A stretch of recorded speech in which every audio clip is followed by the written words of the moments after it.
Nah, karena kita sudah memperoleh solusi yang optimal, langkah selanjutnya adalah kita akan memasangkan setiap karyawan dengan setiap tugas.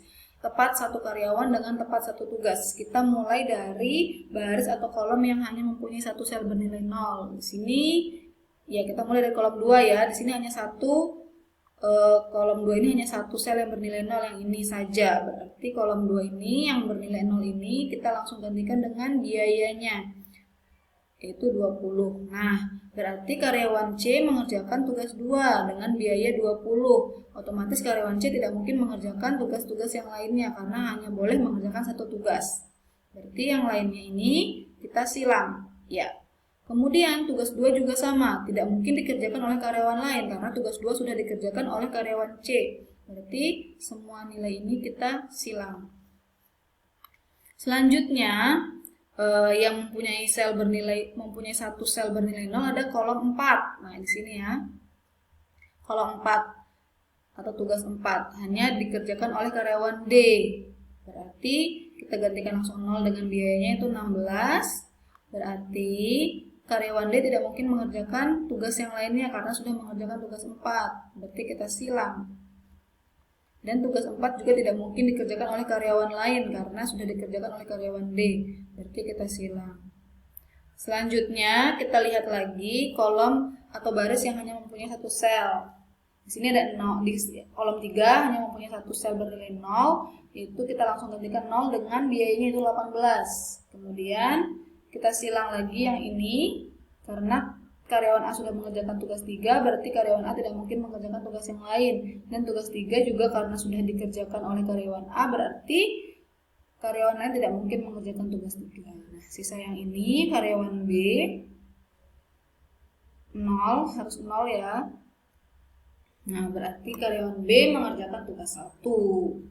Ya, berarti kita peroleh penjadwalan penugasan yang optimal adalah sebagai berikut. Karyawan A mengerjakan tugas 3, karyawan B mengerjakan tugas 1, karyawan C mengerjakan tugas 2, dan karyawan D mengerjakan tugas 4. Dengan biaya yang dikeluarkan perusahaan adalah Rp680.000. Oke, kita langsung lanjut ke contoh soal 2. Ketua jurusan di Universitas Prima mempunyai 4 dosen yang harus dialokasikan pada 4 mata kuliah. Tabel di bawah ini memperlihatkan hasil penilaian para mahasiswa dari kuliah terdahulu kepada masing-masing dosen. Ketua jurusan tersebut ingin menentukan alokasi optimal sehingga didapatkan nilai rata-rata yang maksimal dari penilaian dosen yang mengajar 4 mata kuliah tersebut. Bantulah ketua jurusan tersebut untuk menentukan penjadwalan penugasan agar rata-rata penilaian dosen maksimal. Ya. Berarti ini adalah masalah maksimalisasi. Berarti ini adalah tabel keuntungan ya. Langsung kita kerjakan di tabel keuntungan menggunakan metode Hungarian. Kalau maksimalisasi berarti di setiap baris kita pilih keuntungan terbesarnya. Oke, berarti di baris pertama yaitu 85, di baris kedua yaitu 92, di baris ketiga yaitu 90, di baris keempat keuntungan terbesarnya yaitu 88. Oke, setelah itu kita kurangkan nilai terbesar ini dengan setiap nilai di masing-masing sel di baris yang sama. Berarti 85 kurangi 75, 85 kurangi 70, 85 kurangi 85, 85 kurangi 80, dan seterusnya seperti itu di baris-baris selanjutnya.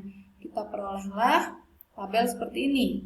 85 kurangi 75, 10. 85 kurangi 70, 15. 85 kurangi 85, 0. 85 kurangi 80, 5. Nah, secara yang sama untuk baris-baris selanjutnya ya. Nah, setelah itu kita cek apakah setiap kolom sudah mempunyai sel yang bernilai 0. Ternyata ada satu kolom yaitu kolom B yang belum mempunyai sel bernilai 0. Nah, ini kolom B tidak mempunyai sel yang bernilai 0. Berarti langkah selanjutnya kita pilih nilai terkecil di kolom B yaitu 1. Kemudian kita kurangkan setiap nilai di kolom B ini dengan 1 ya. Berarti kita peroleh tabel seperti ini, 14, 0, 9, 1. Oke, berarti setiap kolom sudah mempunyai sel yang bernilai 0 ya. Nah, selanjutnya kita tarik garis sesedikit mungkin, garis vertikal atau garis horizontal sehingga melewati 0. Semua nolnya terlewati ya. Sudah tidak ada lagi 0 ya. Seperti semua nolnya sudah terlewati oleh garis dan sesedikit mungkin garisnya itu adalah 3. Berarti banyaknya garis 3 tidak sama dengan banyaknya baris. Banyaknya baris atau kolom itu 4, padahal banyak garisnya 3. Berarti ini belum optimal. Karena belum optimal, kita pilih nilai terkecil yang tidak dilalui garis. Ini adalah berarti 1. Ini adalah nilai terkecil yang tidak dilalui garis ya. Ada 1, 9, 14, 5, 4, 9. 1 yang paling kecil. Berarti yang tidak dilalui garis kita kurangkan dengan 1. Yang dilalui oleh 2 garis sekaligus, ini ada ini dan ini, kita tambahkan dengan 1. Dan yang dilalui oleh 1 garis, yang ini, yang ini, yang ini, dan yang ini, itu tidak berubah. Diperoleh tabel berikut ya. Berarti ini kan 2 ditambah 1, 3. Yang dilalui 2 garis ya, 7 ditambah 1, 8. 14 dikurangi 1, 13. 9 dikurangi 1, 8. 1 dikurangi 1, 0. 5 kurangi 1, 4. 4 kurangi 1, 3. 9 dikurangi 1, 8. Dan yang lainnya yang dilalui hanya 1 garis ini tetap atau tidak berubah. Kita tarik lagi garisnya, vertikal atau garis horizontal, sesedikit mungkin sehingga semua nolnya terlewati. Oke, semua nol sudah terlewati oleh garis dan sesedikit mungkin ada 4 garis. Berarti banyaknya garis sama dengan banyaknya kolom. Berarti ini adalah solusi optimal. Nah, karena kita sudah memperoleh solusi yang optimal, langkah selanjutnya adalah kita akan memasangkan setiap satu dosen dengan setiap satu mata kuliah di sel yang bernilai 0 ya. Kita mulai dari baris atau kolom yang hanya mempunyai satu sel bernilai 0. Kita mulai ya dari sini, berarti kolom D. Kolom D ini hanya ada satu sel yang bernilai 0 ya. Yang ini saja. Berarti kita langsung gantikan 0 dengan keuntungannya 92. Kemudian karena mata kuliah D sudah dikerjakan oleh dosen 2, berarti dosen 2 ini tidak boleh mengerjakan atau mengajar mata kuliah lainnya. Dan mata kuliah D tidak boleh diajar oleh dosen lainnya. Oke, kita silang ya. Selanjutnya mana lagi yang bernilai 0? Yang C. Kolom C hanya satu sel yang bernilai 0, berarti yang ini kita langsung gantikan dengan keuntungannya yaitu 85 atau nilai rata-ratanya ya, nilainya ya, nilai di mata kuliah ini ya.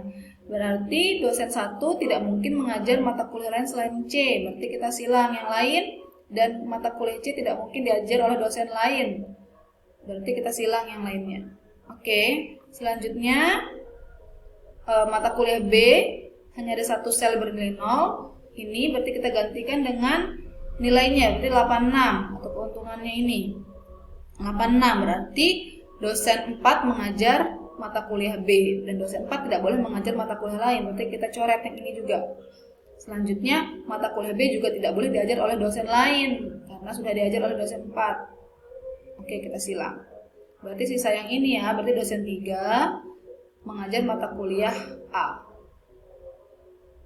Oke, kita peroleh seperti ini. Berarti penjadwalan penugasan yang optimal adalah dosen 1 mengajar mata kuliah C, dosen 2 mengajar mata kuliah D, dosen 3 mengajar mata kuliah A, dosen 4 mengajar mata kuliah B. Dengan rata-rata penilaiannya adalah 88,25. Terima kasih. Wassalamualaikum warahmatullahi wabarakatuh.